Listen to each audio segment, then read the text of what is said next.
Hello everyone and welcome back to my channel. Diwali म्हटलं की सर्वात आधी डोक्यात येते ती म्हणजे दिवाळीची साफसफाई. आणि मी लास्ट इयरलाच माझ्या चॅनलवरती दिवाळीच्या क्लिनिंगचे पूर्ण व्हिडिओ टाकले आहेत. पण या व्हिडिओमध्ये मी क्लिनिंगसाठी काय काय यूज करते हे मी तुमच्यासोबत शेअर करणार आहे.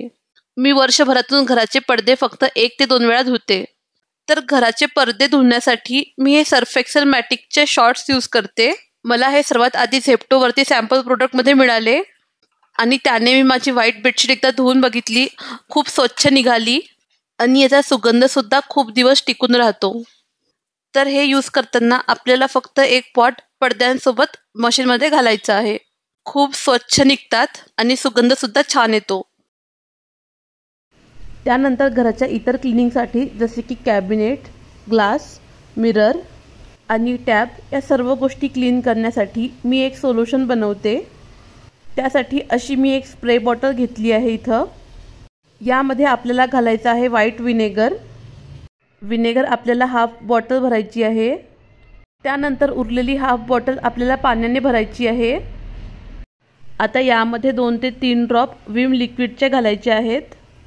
विनेगरचा आंबट स्मेल घालवण्यासाठी इथं मी रोज इसेन्शियल ऑइल यूज करते आहे. याचे पण आपल्याला 2 ते 3 ड्रॉपच घालायचे आहेत. त्यानंतर बॉटलचं झाकण बंद करून हे सर्व मिक्स करून घेऊया. आपलं सोल्युशन रेडी आहे. घरच्या घरी कमी खर्चामध्ये अगदी चांगलं लिक्विड तयार झालं आहे. आता क्लिनिंग करताना हे सोल्युशन आधी आपल्याला स्प्रे करून घ्यायचं आहे. त्यानंतर 2 ते 3 मिनिट याला असंच ठेवून नंतर एका सॉफ्ट स्क्रबरने आपल्याला हे घासून घ्यायचं आहे. मी इथं महिनाभर यूज केलेला स्क्रबर घेतला आहे जो की सॉफ्ट असेल आणि त्यानंतर आपल्याला हे पुसून घ्यायचं आहे.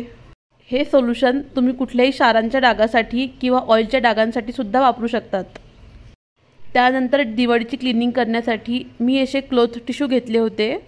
यांना धुवून पुन्हा यूज करू शकतात आणि हे मी कॅबिनेट, ग्लास, मिरर क्लीन करण्यासाठी यूज करते. त्यानंतर आहे हे व्हायरल स्क्रबर. मध्यंतरी हे स्क्रबर खूप फेमस झाले. हे ताराचे नसून प्लास्टिकचे बनलेले आहे आणि या स्क्रबरमुळे भांड्यांना स्क्रॅच पडत नाही. स्पेशली दुधाचं पातेलं घासण्यासाठी हे खूप छान आहेत आणि हे स्क्रबर क्लीन करणंसुद्धा खूप इझी आहे. यामध्ये अन्नाचे कुठलेही कण अडकून बसत नाही. त्यानंतर येतात हे क्लिनिंग ब्रश. हे सेट ऑफ 3 आहे.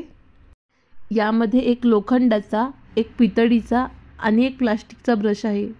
जो पितळाचा ब्रश होता तो तर माझा सर्व खराब झाला आहे, पण हे 2 ब्रश माझ्या खूप कामी पडतात. स्पेशली मी यांना कढईचे कान घासण्यासाठी यूज करते. त्यानंतर तांब्याची भांडी घासण्यासाठी इथं मी ही रिफ्लेक्ट पावडर यूज करते. रिफ्लेक्ट हा एक डीमार्टचा ब्रँड आहे. आणि चांदीचे जे काही भांडे, देव वगैरे आहे ते घासण्यासाठी मी ह्या रुपेरी लिक्विडचा यूज करते. याने घासल्यानंतर भांडी अगदी नवीन चकाचक होतात. आणि जर तुम्हाला चांदीच्या भांड्यांवरती अगदी नव्यासारखी शाईन हवी असेल तर त्यानंतर त्याला कोलगेट पावडरनी घासा. आणि हे आहे हॅपी प्लॅनेटचं लिक्विड. पितल या प्रीमियम ब्रासच्या भांड्यांच्या कंपनीचं हे लिक्विड आहे.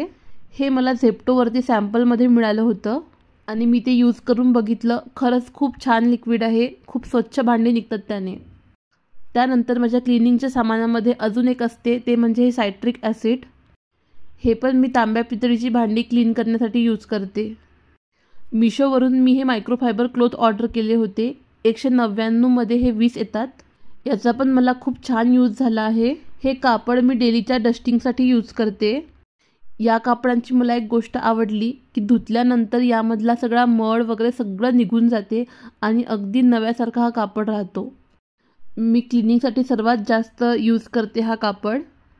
कॅबिनेट क्लीन करताना मी आधी बनवलेला विनेगरचा DIY स्प्रे करते आणि त्यानंतर त्याला मायक्रोफायबर क्लॉथनी पुसून घेते. तर कसा वाटला तुम्हाला आजचा व्हिडिओ मला कमेंट्समध्ये नक्कीच सांगा. आणि व्हिडिओ आवडला असेल तर माझ्या व्हिडिओला लाईक करा, शेअर करा आणि चॅनलला सबस्क्राईब करा. थँक्यू.